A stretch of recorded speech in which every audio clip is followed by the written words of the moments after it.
Busque allí en el libro de Proverbios, Proverbios 28.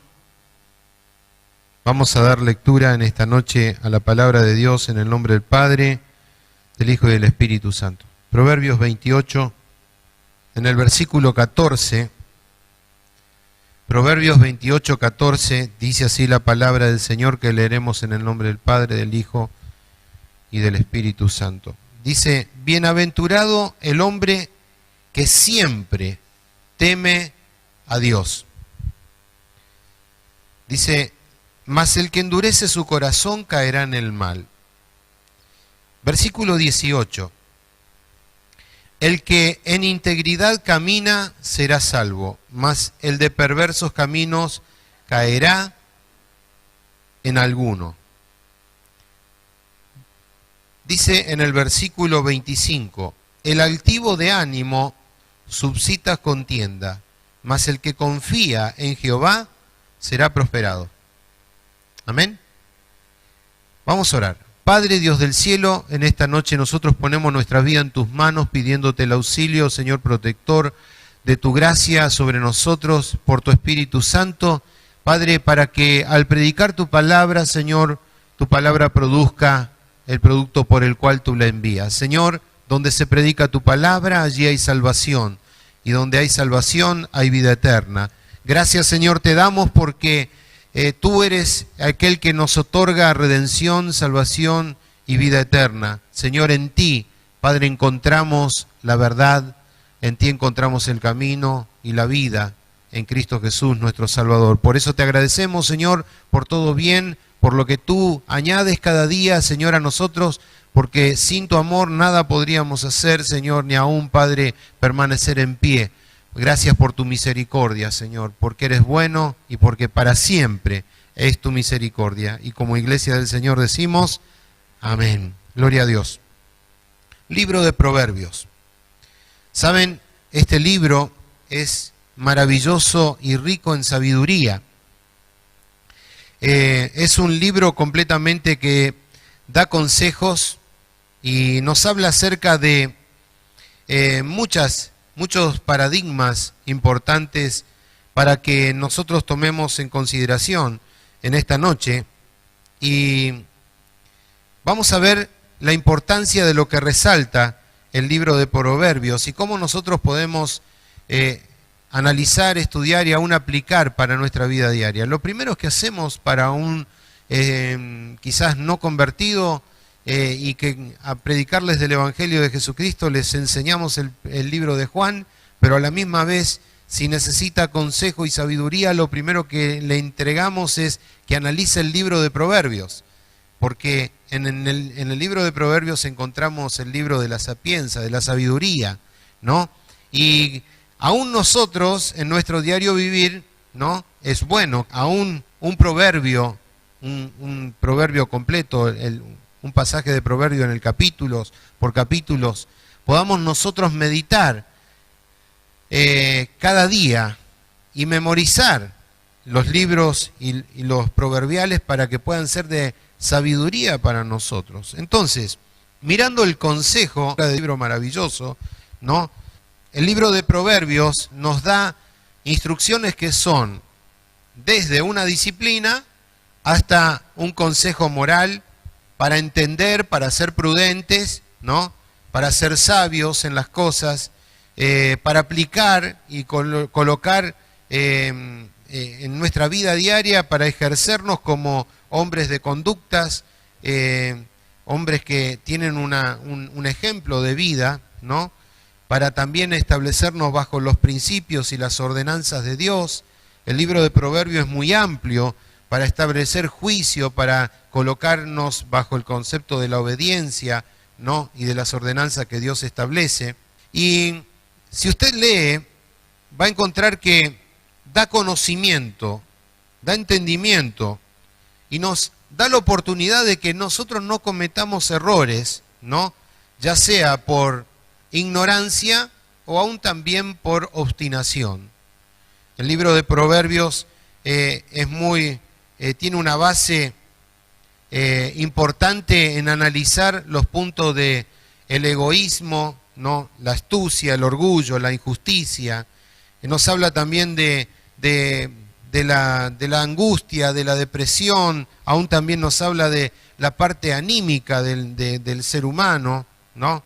Y en los proverbios siempre nos insta a que nosotros vayamos en busca de la caridad, que vayamos en busca de la justicia, que vayamos en busca de la benevolencia. Nos habla mucho acerca de ser en una prudencia verdadera, ¿no? Y todo esto basado a través del consejo sabio de Dios para con el hombre. Pero siempre vamos a encontrar que Proverbios toma y hace paralelismo, ¿no? Y ya hemos leído en parte en el capítulo 28 acerca de, vamos a encontrar acerca del impío y el justo, el rebelde y el entendido, los malos, los buenos, ¿no? Esta diferencia de pensamiento, de oposiciones, pobres y ricos, ¿no? El guardador de la ley y aquel que no considera la ley, aquel que es el hijo prudente, pero también el hijo imprudente, ¿no? El que deshonra y aquel que honra, el íntegro de corazón y aquel que tiene el corazón perverso, el que teme a Jehová y aquel que endurece su corazón. Y en el libro de Proverbios encontramos muchas de esta relación, ¿no?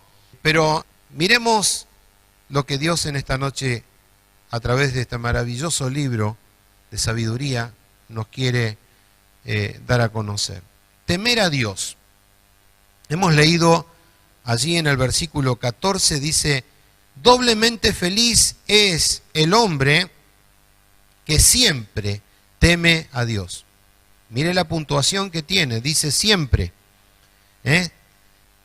Es posible que alguien diga, sí, temo a Dios, pero lo hago en el tiempo que me es oportuno, cuando yo desee, cuando sé que Dios está conmigo, ahí sí le temo a Dios. Vamos a ver, hermanos, en la importancia. Teme a Dios, dice siempre a Dios.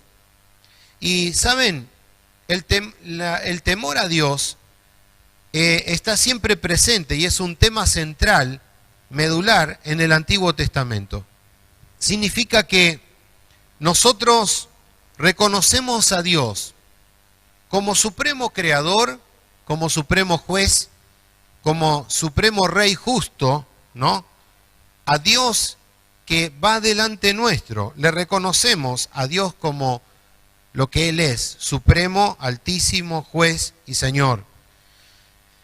Y si usted me acompaña en el Salmo 19.9, Salmo 19.9 dice así, el temor de Jehová es limpio, que permanece para siempre. Los juicios de Jehová son verdad y son todos mentirosos. No, dice son justos. Los justos juicios de Jehová son verdad y son todos justos. ¿Cómo son los juicios de Jehová? Justos y verdaderos. Amén. No hay engaño en él alguno. Y a través de el temor, ¿no? También nos enseña que toda la tierra, dice, teme al Señor. En el Salmo 33.8, no lo busque, dice esta palabra. Dice, tema la tierra todo al Señor, honrenlo todos los pueblos del mundo, porque Él habló y todo fue creado. Dio una orden y todo quedó firme. El temor al Dios creador, pero también en el Salmo 128, allí en el versículo 1 dice, dichosos todos los que temen al Señor, los que van por sus caminos. Dichosos aquellos, los que temen al Señor y los que van por sus caminos. O sea, en el temor de Dios lo reconocemos, dijimos, pero también aún en nuestro espacio de vida cristiana lo reverenciamos a Dios de esta manera. El Señor dijo en su palabra allí en Lucas, dijo, yo les voy a enseñar a ustedes a quién deben temer. Temamos más bien a aquel que después de la muerte tiene poder para echarlos al infierno. ¿Saben? Muchas veces no pensamos en esta consideración.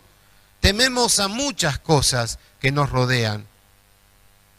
Pero dice la palabra que más bien debemos nosotros temer para aquel que tiene el poder de echarnos a la perdición eterna. Ahora, esta consideración normalmente la utilizamos para los no convertidos, porque nosotros sí estamos seguros en Cristo, porque nuestra salvación en Él es segura, ¿verdad? Amén. Usted sabe que su destino final no es el infierno, pero sí cuidamos nosotros con temor, perseverando en la verdad y en el poder del Evangelio, en obediencia a su palabra, reconociéndolo al Señor en todo tiempo y reverenciándolo a Él como nuestro juez, como nuestro Señor, como el Rey Todopoderoso que reina sobre nosotros. ¿Quién es que reina sobre tu vida? ¿Quién es que reina sobre tu vida? Hermanos, despiértese en esta noche. ¿Quién es aquel que reina sobre tu vida?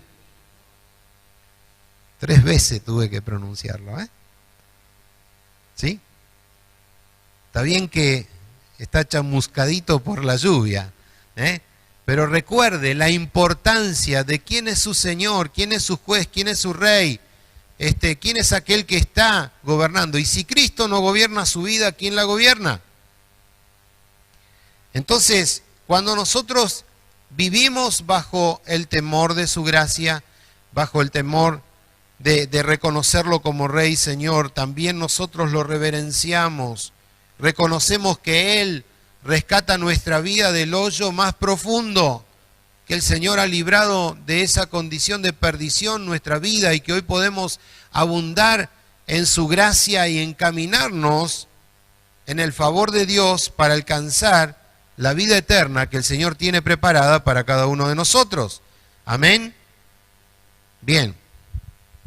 Ahora, Filipenses en el capítulo 2, 12 al 13 dice también esta palabra: por tanto, amados míos, como siempre habéis obedecido, no como en mi presencia solamente, sino mucho más ahora en mi ausencia, ocupaos de vuestra salvación, dice, con temor y con temblor.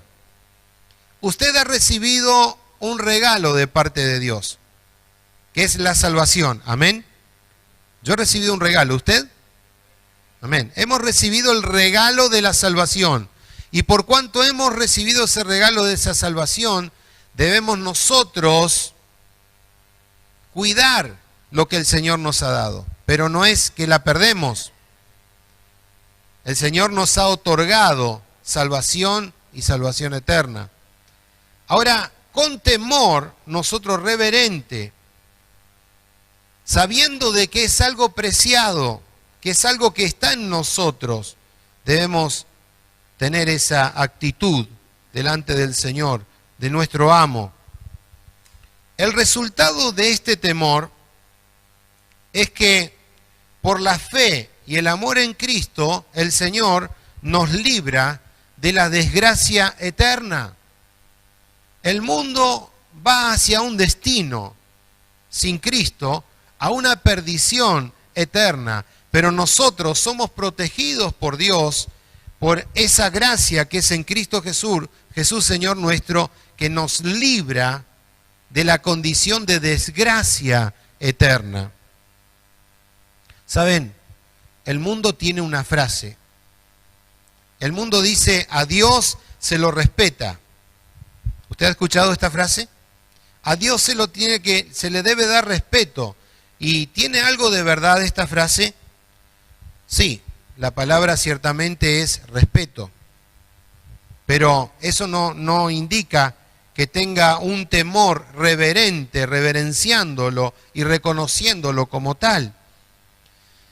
Puede tenerse una consideración, pero no es el respeto y el temor con el cual nosotros nos presentamos delante del Señor, porque el verdadero temor el verdadero respeto, y la verdadera reverencia al Señor, habla acerca de un acatamiento total, una consideración, una reverencia genuina, reconociéndolo en todos nuestros caminos. ¿Usted reconoce a Dios en todos sus caminos? ¿Lo reconoce a Dios en todos sus caminos? Amén. Nuestro Dios es un Dios terrible. Dice Malaquías que su nombre es temible en toda la tierra. Malaquías en el capítulo 1, acompáñeme, ¿sí? Malaquías 1:14. Dice así, ¿lo tiene? Dice, maldito el que engaña al que teniendo machos en su rebaño promete y sacrifica a Jehová lo dañado, porque dice, yo soy Jehová, yo soy gran rey, dice Jehová de los ejércitos, y mi nombre es temido entre las naciones. ¿Cómo es nuestro Dios? Temible, grande y temible es mi nombre entre las naciones. O sea, cuando nosotros nos movemos en el temor de Jehová, reconocemos, lo reverenciamos al Señor, lo establecemos en el lugar del respeto que se debe, porque reconocemos que Él es el gran Rey, el Jehová de los ejércitos, el que tiene nombre temible entre todas las naciones. Permítame darle una acotación. La palabra hebrea que se utiliza para temor es la palabra yaré, y tiene una raíz que es primaria en esta palabra de temor, que es reverenciar, maravillarse, miedo, temeroso, terrible, tremendo. Usted escucha muchas veces de las personas decir, qué tremendo que es Dios, ¿verdad? Porque lo está considerando, ¿no?, en esa reverencia, en ese reconocerle como Dios supremo. ¿Cómo es para usted Dios? ¿Es un Dios tremendo? ¿Es un Dios que usted lo reverencia como tal? ¿Lo reverencia porque se encuentra maravillado, espaciado por un Dios tan terrible, grande e inmenso? Dios puede usted colocarlo con letra minúscula, pero nuestro Dios es un Dios que colocamos con letra mayúscula, porque es el Dios creador del cielo y de la tierra, es el Dios al cual nosotros reconocemos como poderoso, como grande, como maravilloso, como sublime, como excelso. Amén. Él es nuestro Dios tremendo, conocedor. Ahora, también habla el pasaje desde el cual nosotros hemos dado inicio allí en Proverbios 28, que Él es un rey que es justo, pero aún que coloca juicio. O sea que el carácter de nuestro Dios, que decimos que es tremendo, en su carácter es de justicia y de juicio. Dice el versículo 5 del capítulo 28 de Proverbios, dice, los hombres malos no entienden el juicio, pero los que buscan a Jehová son aquellos que entienden todas las cosas. A ver, permítame descifrarle esta palabra. ¿Son los hombres malos los que entienden a Dios? Hágame así, no. ¿Cuáles son los hombres que reconocen el justo juicio y entienden todas las cosas? Los que buscan a Jehová. Mire qué sencilla es la palabra de Dios y aplicable en el entendimiento. Dice, los hombres malos no pueden entender el juicio. Cuando se refiere a malo, son aquellos que son los impíos, los que están apartados de Dios, que no conocen ni tampoco pueden, dice la palabra, porque están en sus propios razonamientos, en sus propias condiciones de iniquidad, de impiedad. Dice, por más que quieran buscar a Dios, no le pueden encontrar porque no le entienden a Dios. ¿Usted entiende a Dios? Amén. ¿Por medio de qué usted entiende a Dios? Por la palabra revelada. Amén. Entendemos a Dios por la palabra revelada. Podemos conocer de Dios porque el Espíritu Santo es aquel que también nos lleva a conocer a Cristo y Cristo nos lleva a conocer al Padre. De esta manera, aun cuando el hombre malo, el impío, que pretende alcanzar y conocer a Dios, no lo puede lograr, pero aquel que le busca, aquel que se pone, se coloca en la sabiduría y en buscarle, en entenderle y en conocerle, Dios se manifiesta a su persona. ¿Saben? Le seguimos a Dios y Dios está en nosotros. Dios está en nosotros. Ahora, ¿cómo tratamos nosotros a los demás? Tratamos a los demás con la misma condición con que Dios nos trata a nosotros. Ahora, nosotros no podemos aplicar juicio si primeramente no entendemos que nuestro Dios es un Dios de juicio. Alguien que se establece como juez, ¿no? Primeramente debe comprender el principio del juicio. O sea que debe entender todo lo que le sucede a los demás. Para establecer un juicio primeramente se debe leer el acta declaratoria, establecer los puntos iniciales y entender todo lo que le sucede a los demás. No podemos nosotros ni debemos como cristianos permanecer indiferentes a los demás. Cuando usted ve una persona en sufrimiento, cuando usted ve a un humano que tiene esa naturaleza y ese carácter,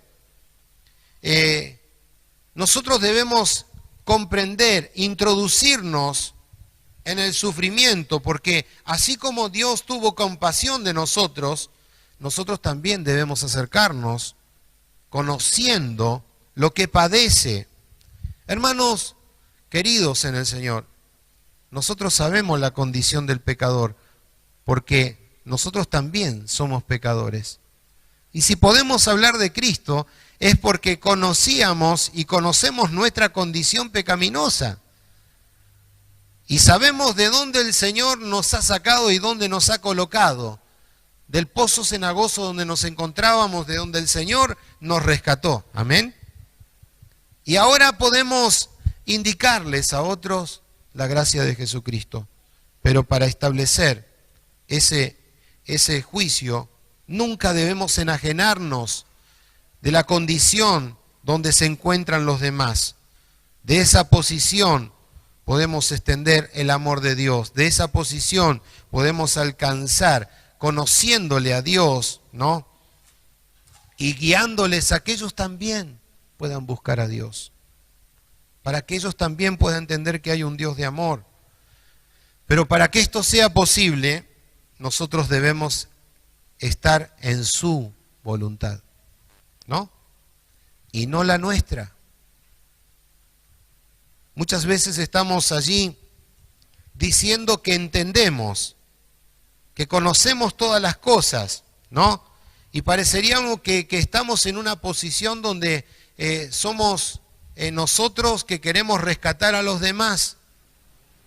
Nosotros no podemos darle el favor de la salvación a nadie, porque la salvación pertenece a nuestro Dios. Él es aquel que mira tu condición, la condición del pecador, y cuando comienza a determinar la necesidad de hombre pecador, se vuelve a él, desprendiéndose de esa condición pecadora, porque el único que puede regenerar y restaurar es Dios, por su Espíritu Santo. Y de esa manera alcanzamos el favor de Dios cuando buscamos una dependencia exclusivamente de Dios, no ignorando su plan de salvación. Cada uno de nosotros, hermanos, debemos como hijos de Dios, buscar entender, conocer todas las cosas, porque Dios ha colocado en nosotros un discernimiento moral y espiritual.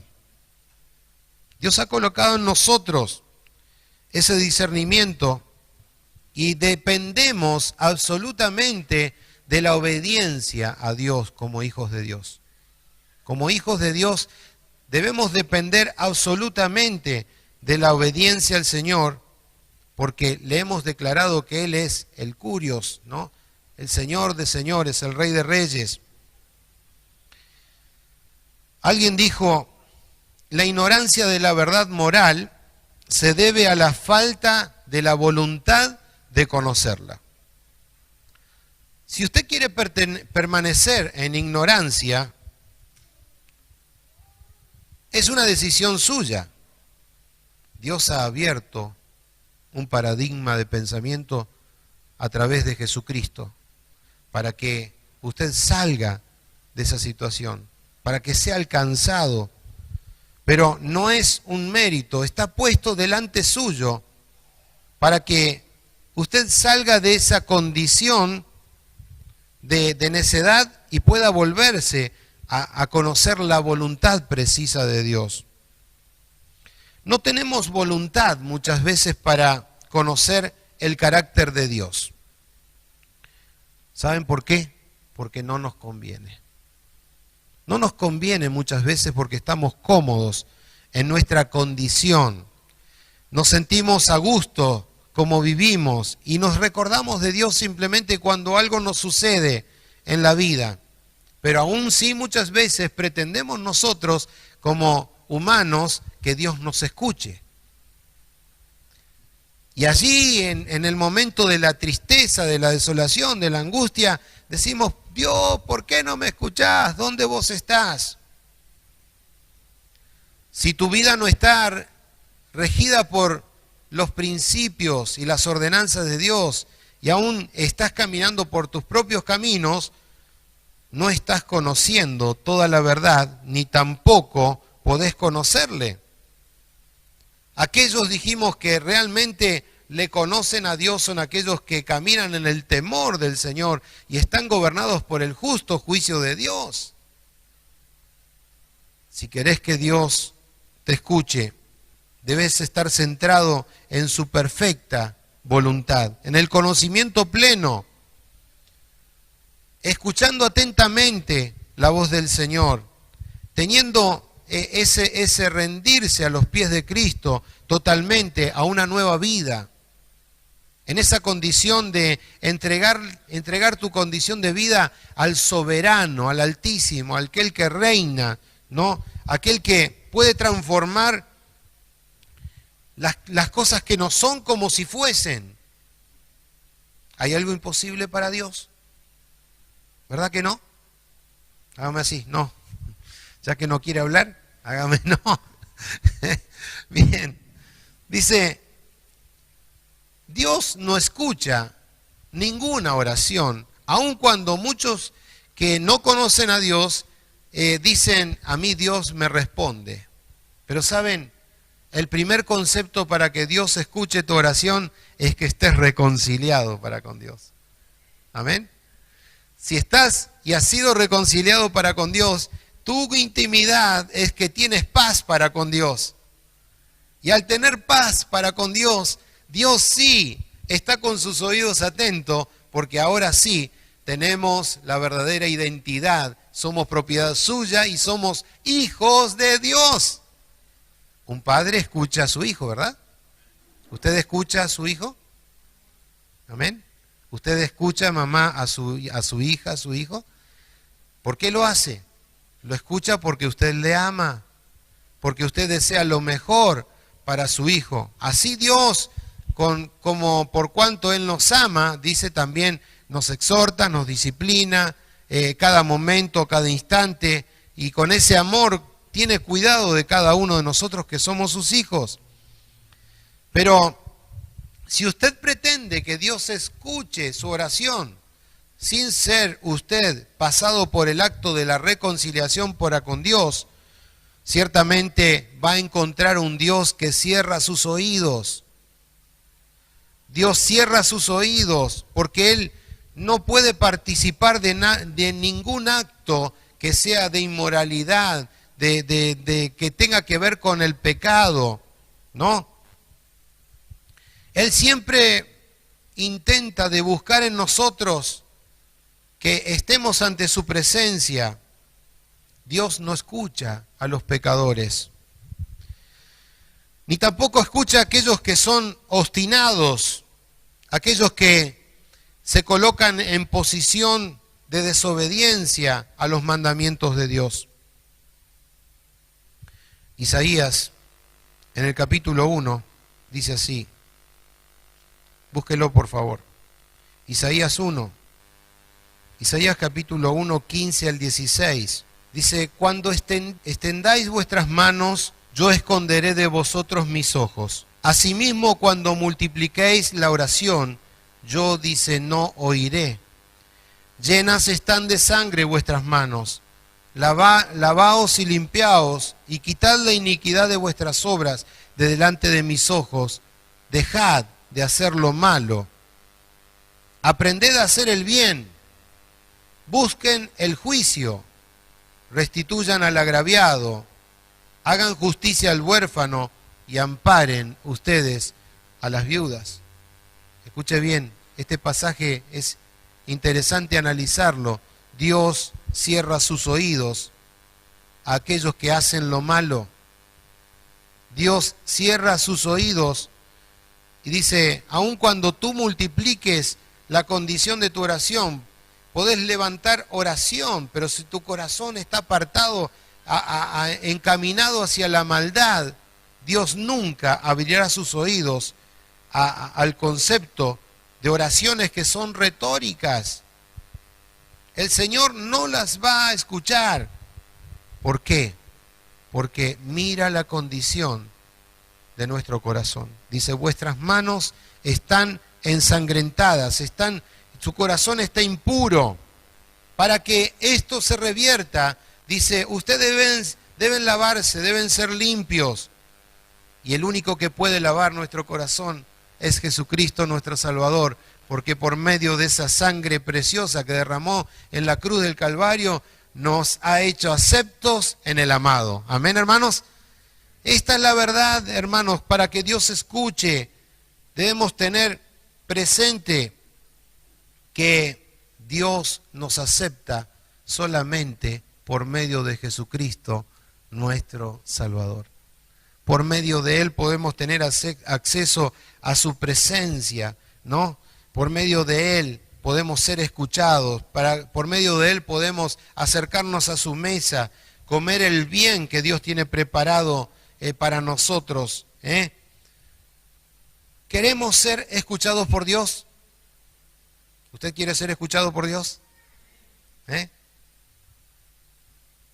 No seas obstinado y rebelde.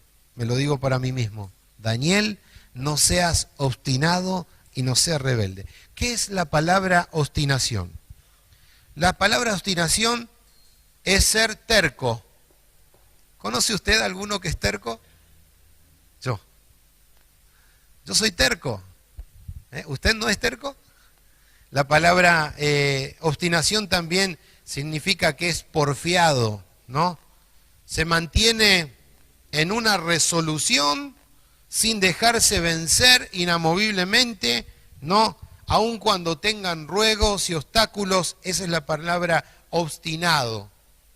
Yo estoy posicionado aquí, si a vos te gusta bien, si no, déjame porque este es mi camino y si no te corres te piso. Ese es el obstinado, el terco, aquel que va camino, dice yo camino, pum, pum, pum, va. Y se golpea 1, 2, 3 veces, ¿no? No asimila y no permite consejo. Sí, yo sé, hermanos, que quizás este mensaje no nos va a ayudar mucho. Porque muchas veces somos así, ¿verdad? Obstinados, somos tercos, somos porfiados, no nos confiamos de nadie. Estamos siempre a la defensiva, viendo a quién podemos, si estamos como el león agazapado en cualquier momento para ver a quién podemos nosotros derribar, hacer de las nuestras, ¿no? Y aun cuando alguien sobresale por sobre nuestro conocimiento o sobre nuestra capacidad, lo derribamos.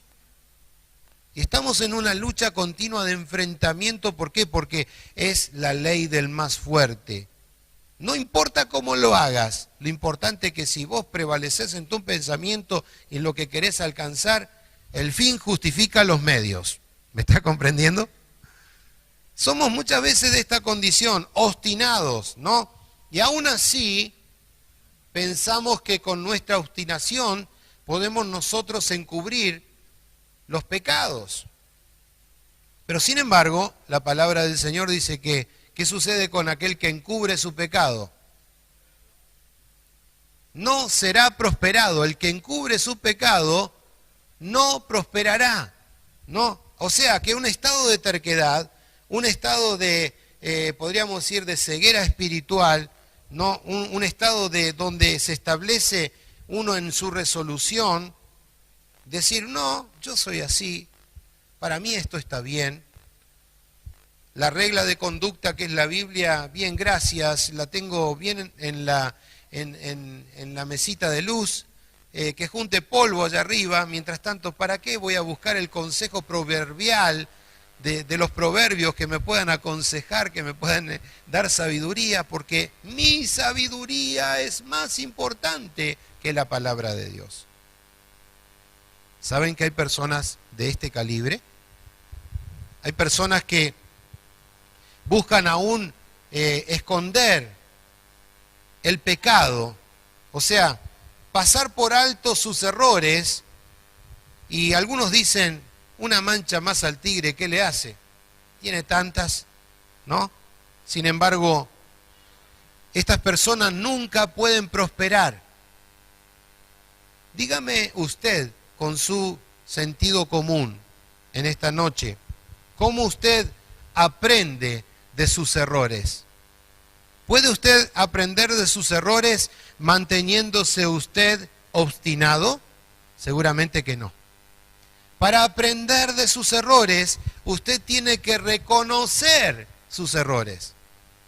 Porque aquel que los reconoce, dice que Dios, habiendo confesado nuestros errores, Dios es fiel y justo para perdonarnos. O sea que sacamos una lección de esos errores cuando admitimos nuestros errores, y de esa manera podemos aprender la importancia de lo que nosotros nos hemos equivocado.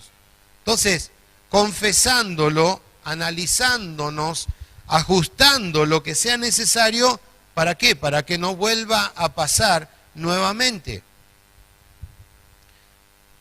Todos nosotros cometemos errores, ¿verdad? ¿O hay alguno aquí que no comete errores? Todos cometemos de alguna manera u otra errores, ¿no?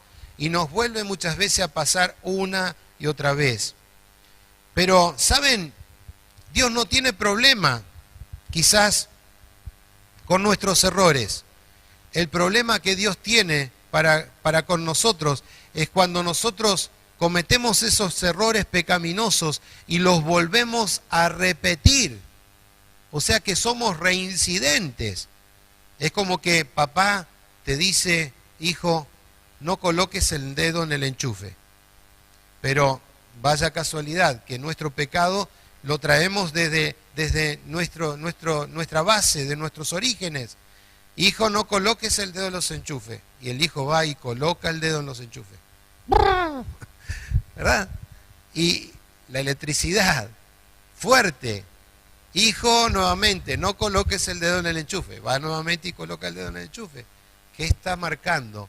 Un concepto de obstinación, de rebeldía, ¿no? Y se vuelve a repetir. Y aún así, en la vida muchas veces cometemos pecados que los hemos hecho en algún momento y los volvemos a repetir.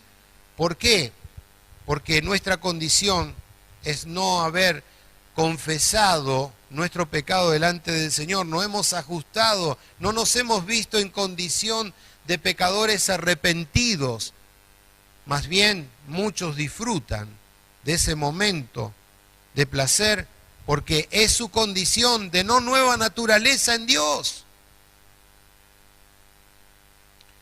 No tienen consideración de nueva naturaleza y por lo tanto siguen revolcándose en sus propios placeres, siguen viviendo esa condición, cometiendo errores y volviéndolo a hacer, los vuelven a repetir y de esa manera se considera a tal persona como un necio. Se lo considera a esa persona como alguien que da rienda suelta a lo que le gusta. Podríamos tomarlo como el ejemplo de aquel caballo que se desboca, ¿verdad? Que aun cuando parecería tener una rienda, ¿no?, que lo sostiene, se levanta y comienza a relinchar, ¿no? Y aún así de esa manera demuestra la opulencia, la fuerza. No hay quien lo domine. Es llevado por el deseo desordenado de las pasiones. Es llevado por, no tiene dominio propio, no puede mantenerse. No hay nadie que lo sujete. ¿Saben? Dice la palabra que aquel que encubre su pecado, dijimos, no va a ser prosperado.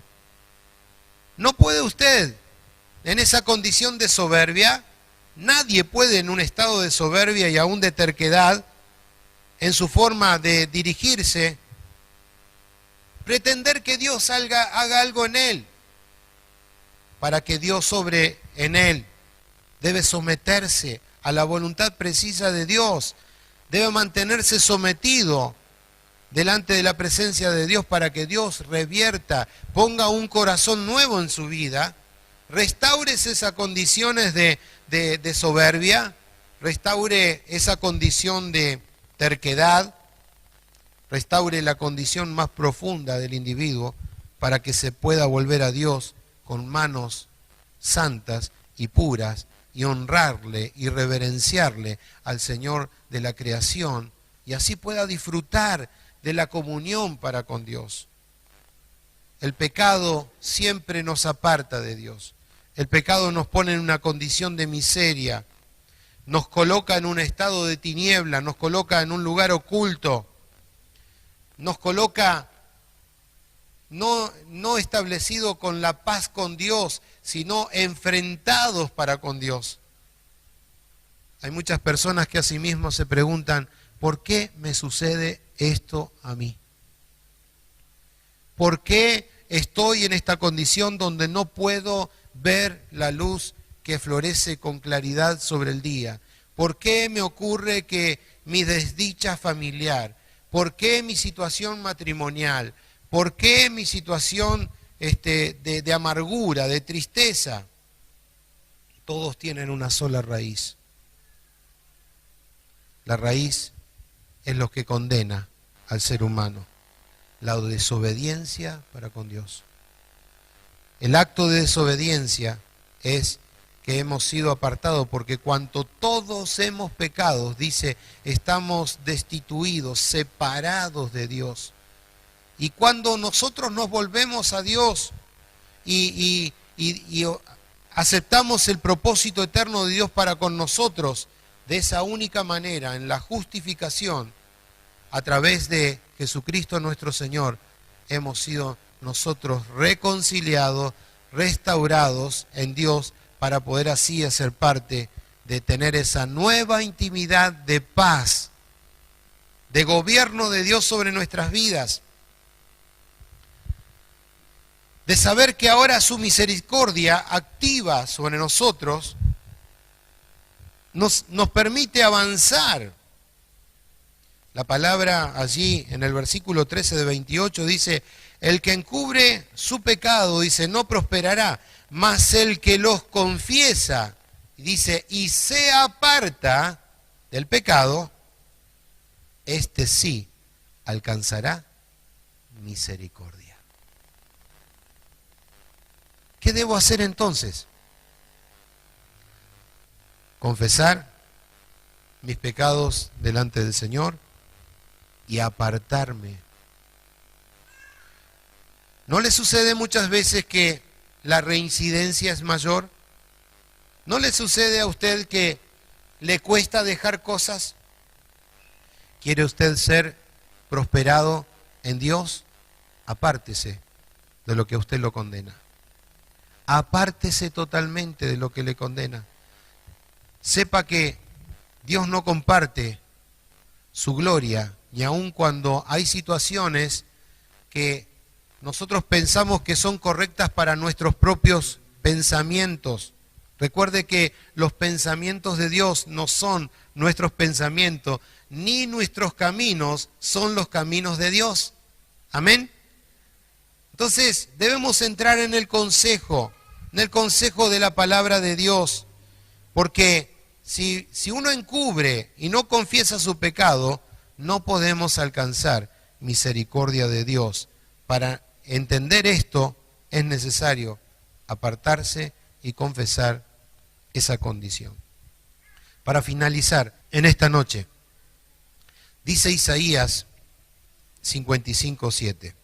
Isaías 55:7. Gloria a Dios. Dice así: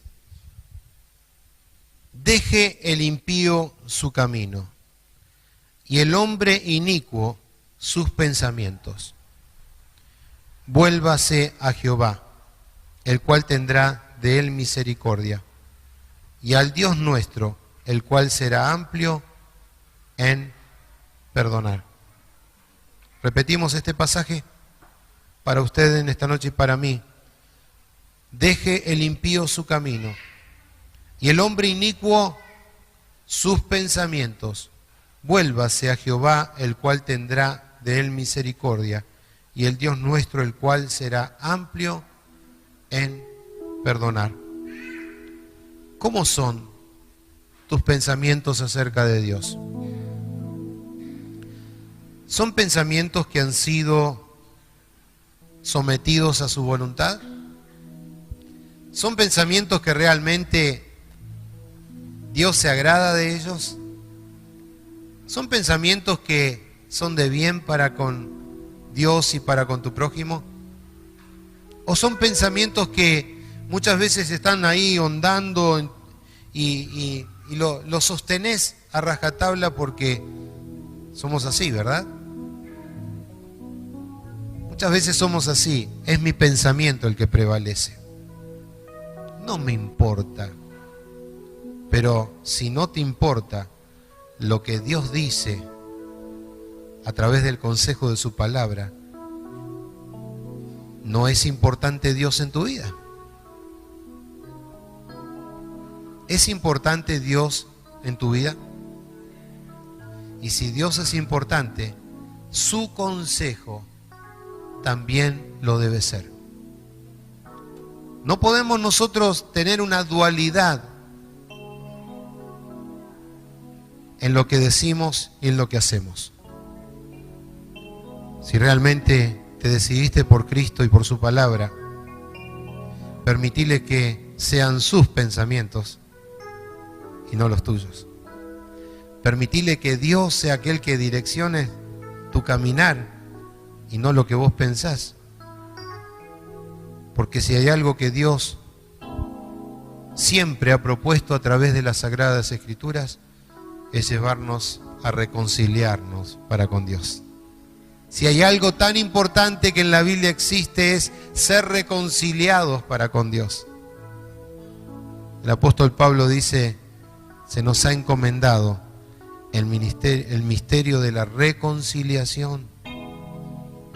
¿Saben, hermanos? Cada uno de nosotros, los que hemos alcanzado salvación, Dios nos ha reconciliado por medio de su Hijo. Y esto es maravilloso, porque el mundo busca un camino que parece alternativo, pero nosotros conocemos el camino de la verdad. Y hay una diferencia en algo que es alternativo a algo que es verdadero. Amén. Póngase sobre sus pies en esta noche.